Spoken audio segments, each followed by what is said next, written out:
Loving yourself is something that I've struggled with throughout my entire life. And right now it's something that a lot of us are struggling with. In the past year, here in North America alone, we've seen the depression rate triple in size. And with so much free time, we've become accustomed to comparing and judging our lives based on what we see on social media. And it's made it so difficult for us to love ourselves for who we are. So in today's video, I want to share with you 4 steps that you can take in order to start loving yourself, in order to start healing from those issues that have made it difficult for you to care about who you are. Now, before I get into the 4 steps, I want to be 100% honest with you guys, because when it comes to loving yourself, this is completely personal. It's not something that I can sit here and with whatever I'm going to say in this video completely change your life. Yes, I'm going to share with you 4 steps, and if you take action in these 4 steps, you will see a difference in your life. But at the end of the day, you need to be honest with yourself. I was overweight at some point in my life where I felt completely insecure with my own body and for who I was. And I denied it for so long. I pushed it to the very back, thinking that it wasn't an issue that I had to worry about. But every single year, I became more and more upset with who I was. So right now, before I get into these 4 steps, make a vow to yourself that you're going to be honest with yourself throughout this whole progress. Step number 1 is to become aware of what's hurting you. With this step right here, I want you to create a list. On the left side, I want you to write down all the things that you love about yourself, all the things that just have meaning and purpose in your life. And on the right side, I want you to write all the things that are hurting you, all the things that are pushing you down, dragging you down, and making it difficult for you to love yourself. Now, there is no right or wrong answer. Whether you have more things on the left side than you do on the right side or vice versa, it doesn't really matter. At the end of the day, there's going to be things on your right side that you need to work on. And writing them down on a piece of paper and actually seeing them is one of the biggest steps you can take towards actually finding a solution.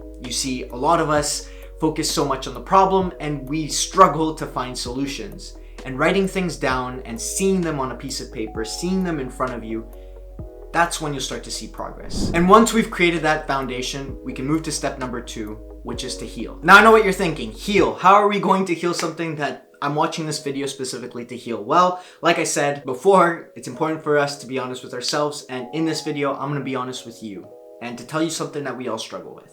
And that's that we all struggle to forgive. We all struggle with this one thing that seems so easy to do, yet so hard to come to terms with, and that's to forgive. A lot of the things that you might have on your right side of the page might be things that have caused a domino effect in different areas of your life. I can tell you this from experience. When it comes to being overweight, one of the things that kind of dominoed effect into everything was that I was bullied as a young kid. I was bullied for many different reasons, and this made me feel less in love with who I was and for who I was becoming, and I always thought that I was behind. I never really dealt with this issue head on, and it caused different areas in my life to be affected. So when it comes to healing, I want you to understand that it's important for you to forgive.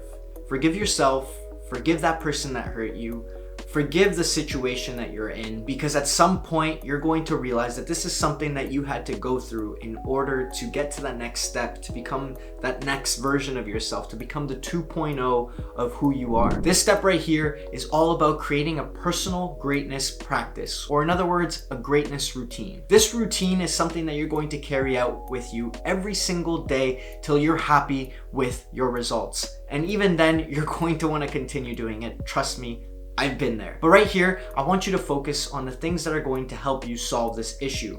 For example, going back to what I was mentioning in terms of my life, I've always struggled with being overweight. And when I finally came to terms with everything that was going on in my life that was causing this issue, and I started to forgive and let go of that, I started to focus on the things that I needed to focus on that are going to help me solve the problem in terms of having a better diet, focusing more on my physical state by being more active, whether that's playing soccer, going to the gym, all these different things that I started to do in order for me to help myself diminish the issue that I was being faced with in terms of being overweight and not feeling secure about who I was and my body type. This step right here, in order to create a perfect practice that you're going to actually stay on track with, I want you to find an accountability partner, someone that you can trust, someone that's going to be supportive, and be vulnerable with them. Let them know the issue that you're being faced with and how you're going to take action steps in order to better yourself. And finally, step number 4 puts everything together, and it's something that I've kind of mentioned throughout every single step in terms of being honest with yourself, because step number 4 is to live your authentic life. A couple months ago, I did a video on Les Brown, and one of the things that I really took away from all of the things that I learned from him is that there's only one you, and you can either live an authentic and real life being yourself, or you can die a copy. I know that that might be a little bit harsh to hear, but it's very true. A lot of us are so accustomed to comparing ourselves and judging our lives based on the people that we're surrounding ourselves with, based on what we're seeing online, and we make decisions that aren't necessarily decisions that we would make on our own.